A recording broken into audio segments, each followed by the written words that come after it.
Hello बच्चों, कैसे हो आप। आज हम कक्षा 4 हिंदी की वर्कशीट हल करेंगे। सप्ताह 3 उपविषय विपरीतार्थक शब्द। विपरीतार्थक शब्द होते हैं विलोम शब्द। तो चलिए वर्कशीट हल करते हैं।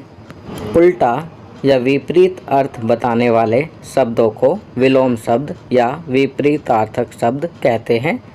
यहाँ पर उदाहरण दिया गया है, बड़ा, छोटा। आप देख सकते हैं चित्र में एक बॉल बड़ी है तो उसका उल्टा क्या होगा, छोटा, तो दूसरी बॉल छोटी है। अब प्रश्न दिया गया है, विपरीत अर्थ वाले शब्द बताओ व उन्हें कॉपी में लिखो। तो यहाँ पर कुछ शब्द लिखे हैं, आपको इनके विपरीत अर्थ वाले शब्द लिखने हैं।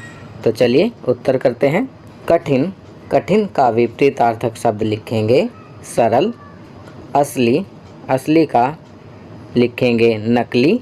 गलत, गलत का विपरीत शब्द लिखेंगे सही। अमीर का लिखेंगे गरीब। नया का विपरीत शब्द लिखेंगे पुराना। सवाल, सवाल का विपरीत अर्थ लिखेंगे जवाब। चलिए आगे बढ़ते हैं। प्रश्न 2, चित्र देखकर विलोम शब्दों को कॉपी में लिखो। तो बच्चों आप देख सकते हैं यहाँ वर्कशीट में कुछ चित्र दिए गए हैं। प्रत्येक चित्र में 2 हिस्सों में अलग अलग चीज़ें दर्शाई गई हैं जो कि एक दूसरे की विपरीत हैं। तो पहला चित्र है, यह दिन और रात दर्शाता है, तो यहाँ विलोम शब्द लिखेंगे दिन रात।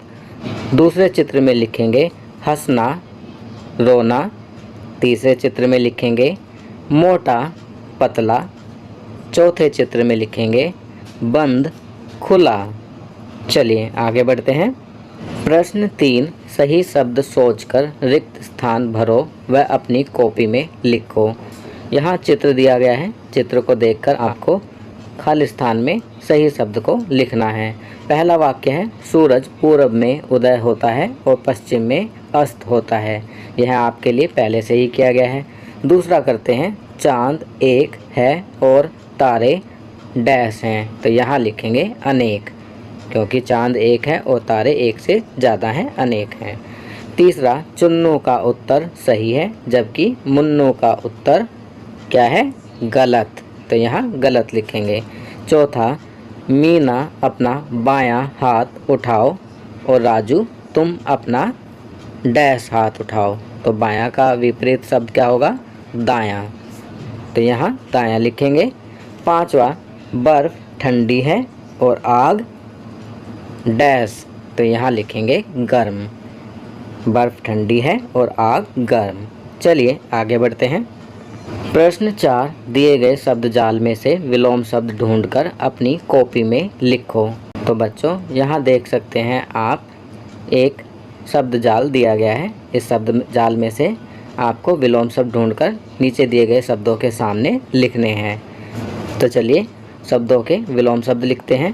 पहला शब्द है अमीर, तो इसका विलोम बनेगा गरीब। तो देख सकते हैं यहाँ गरीब लिखा हुआ है। दूसरा आसमान, तो आसमान का लिखेंगे धरती। तीसरा साफ, साफ का लिखेंगे गंदा। पुराना, पुराना का लिखेंगे नया। आलसी, आलसी का विलोम शब्द लिखेंगे मेहनती। अंधेरा, अंधेरा का विलोम शब्द होगा उजाला। चलिए आगे बढ़ते हैं। आप देख सकते हैं यहाँ पर लिखा है, अपने परिवार के सदस्यों के साथ मिलकर वीडियो में आए विलोम शब्दों को पर्ची में लिखकर आपस में विलोम शब्द पूछने का खेल खेलिए। तो आपको वीडियो में आए हुए जितने भी विलोम शब्द हैं उनको पर्ची में लिखकर विलोम शब्द का एक खेल खेलना है, जिसमें आप एक शब्द पूछेंगे और उसका विलोम शब्द पूछेंगे। चलिए आगे बढ़ते हैं। चित्र देखकर आप समझ ही गए होंगे, महावीर जयंती। चलिए महावीर जयंती के बारे में जानते हैं। प्यारे बच्चों, महावीर जयंती जैन धर्म का सबसे प्रमुख पर्व है। यह पर्व जैन धर्म के 24वें तीर्थंकर महावीर स्वामी के जन्म कल्याणक के उपलक्ष्य में मनाया जाता है। तो बच्चों यहाँ पर बताया गया है कि महावीर जयंती जो है जैन धर्म का सबसे प्रमुख पर्व है और यह जैन धर्म के 24वें तीर्थंकर महावीर स्वामी के जन्म दिवस के उपलक्ष्य में मनाया जाता है। अब यहाँ पर अध्यापकों के लिए निर्देश है कि वे अपने छात्रों को प्रतिदिन सुलेख लिखने के लिए प्रेरित करें। कुछ पंक्तियाँ व शब्द उदाहरण के लिए अवश्य दीजिए। छात्र पाठ्य पुस्तक को पढ़ें व कठिन शब्दों का अभ्यास करें। तो बच्चों, आपको प्रतिदिन सुलेख कार्य करना है, कठिन शब्दों को पढ़ने का अभ्यास करना है। और इस सप्ताह आप खेल गतिविधि के अंतर्गत अंत्याक्षरी का खेल अपने परिवार के सदस्यों को प्रेरित करेंगे और अंताक्षरी अपने परिवार के सदस्यों के साथ खेलेंगे। तो बच्चों, ये वर्कशीट यहाँ कंप्लीट होती है। अगर ये वीडियो आपको अच्छी लगी तो इसे लाइक एंड शेयर ज़रूर करें। अन्य विषयों पर बने हमारे लेटेस्ट वीडियोस को देखने के लिए चैनल को सब्सक्राइब करना ना भूलें और देखते रहिए हमारा channel knowledge kingdom. Thank you.